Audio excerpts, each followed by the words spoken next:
Good evening. My name is Rob Shell Williams, and this is my project on interpersonal communication.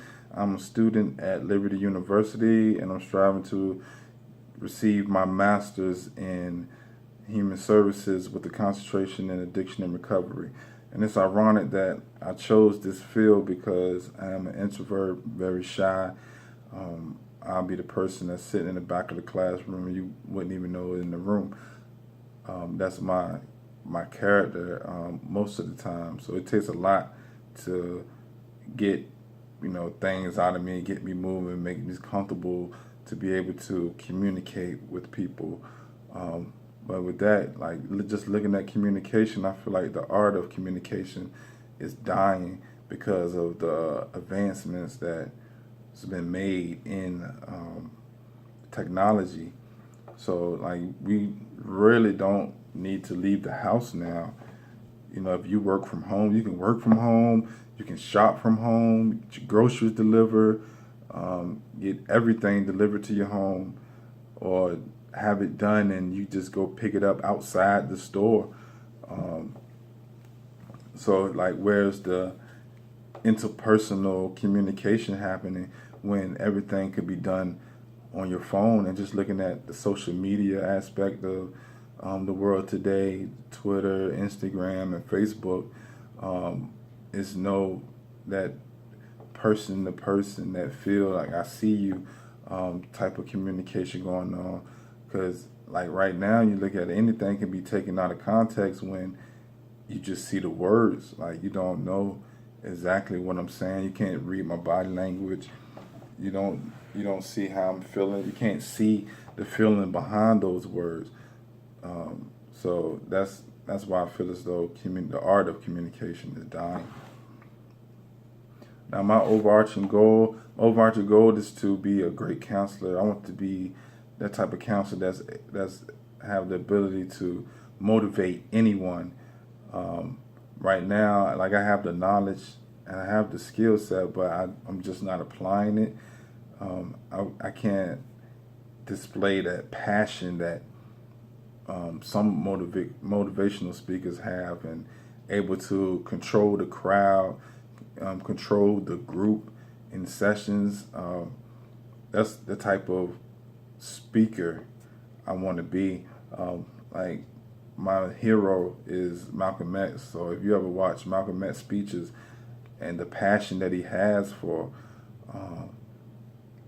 that he displayed during his speeches, you would that's the type of passion I want to be able to display in this field, because I do have that passion. I do want to see people change, and I want to help people different ways, but I'm trying to apply those skills that I do have to be able to pull it out. Some say it's from experience.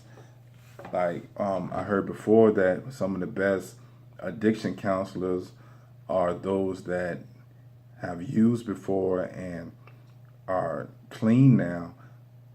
So they know that struggle, that pain from being an addict.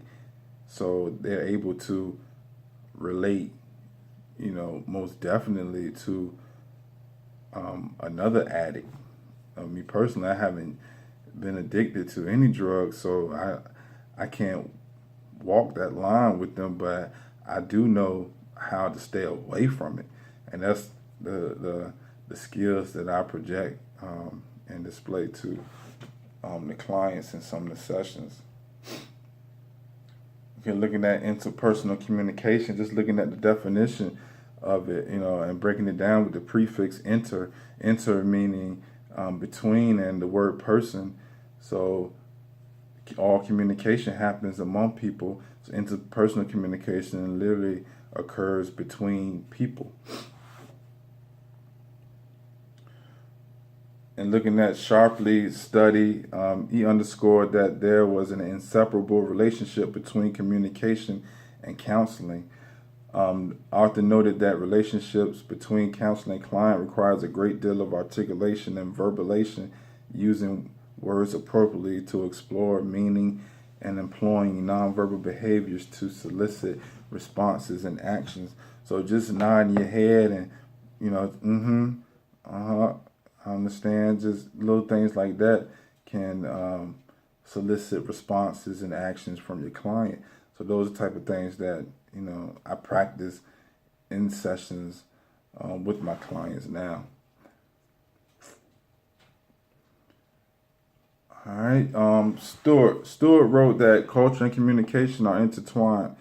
Ethnicity, gender, age, social class, sexual orientation, and other cultural features always affect communication and are affected by it.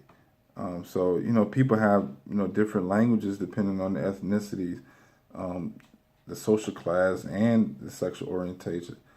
So when we look at the positive influences on communication, I look at the environment, and for me, college was one of the biggest influences of my communication, because it gave me the opportunity to communicate with people from different areas of the country.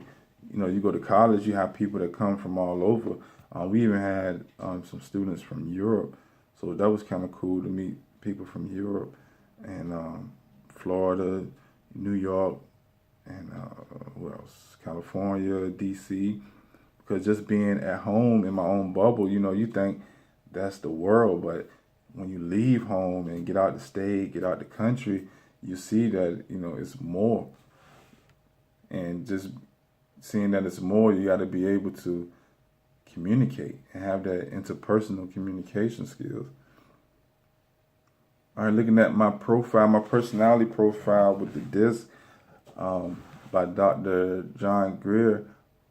My profile, it was DSC. And as a DSC, I think people expect me to be direct, submissive, and competent. So I tend to be passive, but sometimes surprise people with my dominant ways. And I definitely agree with that, dealing with just looking at work. Sometimes I'm passive. People say I'm too laid back, but it's some things that they know I'm not gonna go for at work. So also looking at my personality profile, I don't tend to be talkative or a crowd pleaser. I seem to think people expect me to be quiet and shy, but there's a part of me that doesn't like to constantly sit still and wait for things to just happen. So, and that again is go work at home. I'm not just gonna sit still and let my wife sit back and do things. And especially if it's not happening, I'm gonna make it happen. At work, we got a goal to achieve, a project due. People sitting back, don't know what to do, or just everything we're doing is ineffective. I will start stepping up, but at first I would lay back and be quiet and shy and just try to let other people, run it and not be that crowd pleaser. Some of the barriers in communication, Barley Allen, he shared one of the best ones, in my opinion, of biased listening. Biased listening meaning we label the info ahead of time as unimportant, too boring, too complex, or nothing new. We're anxious for the speaker to get to the point. And I see a lot of that at work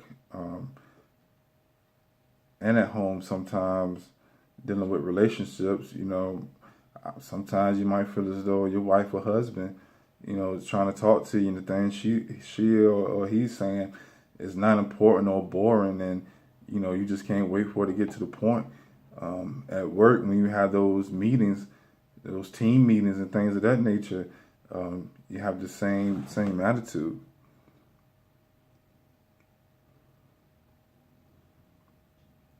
Another barrier is talking with. So we talking with accusations, attacking people and labeling people, judging people. You make people defensive. So those are just some of the things that review interpersonal communications. Thank you.